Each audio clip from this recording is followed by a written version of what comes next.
I come from a family of people who worked in coal mines, worked in factories, and then my dad became a salesman. So they worked their way through the middle class lifestyle and working their way up and actually providing for their family, building their own homes. My grandparents actually took shovels and they dug the basement for the cottage up north, and friends helped, and then they used hammers and nails and logs and made that cottage, and I was a part of that. So I know what it's like to work hard. I've had a lot of hard-working jobs over the years. I've been a nurse's aide.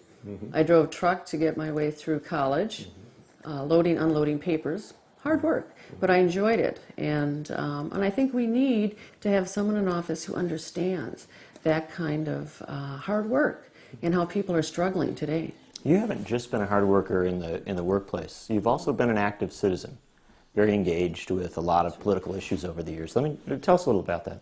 Well, I helped form the Madison Area Peace Coalition, a group that's been in existence about 5 years now. And I was at that founding meeting where you have 300 people in a room, everyone has their own idea, and I helped co-chair that meeting, and in an hour and a half we were able to form the organization, name it, set up the committees, and go forward.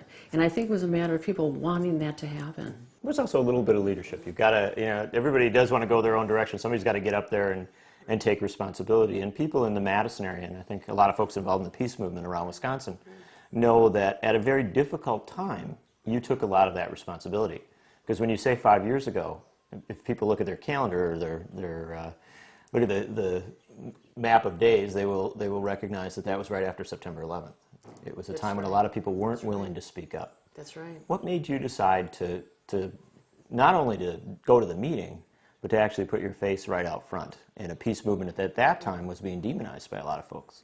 It's true. We actually had an organization here in the city already, and it was working around the issue of the sanctions on Iraq. The fact that 1 million people in Iraq were not getting the necessities that they needed. So we had organized an event downtown called a tent encampment, and the idea was to just find out more about what's going on around the world and how people around the world are refugees and how we can be citizens of the world.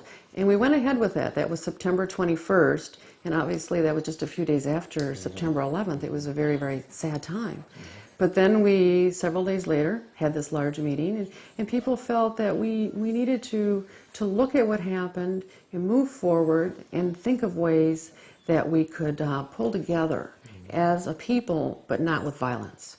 Well, that takes a pretty firmly rooted set of values, though, because at a time when there's so much pressure, especially from the media, to sort of fall in line, and people like the author Susan Sontag, who spoke up and said, look, there are reasons why these attacks occur. They don't just occur in isolation.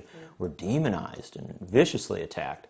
And so you've got to have something at your core that kind of keeps you going through that.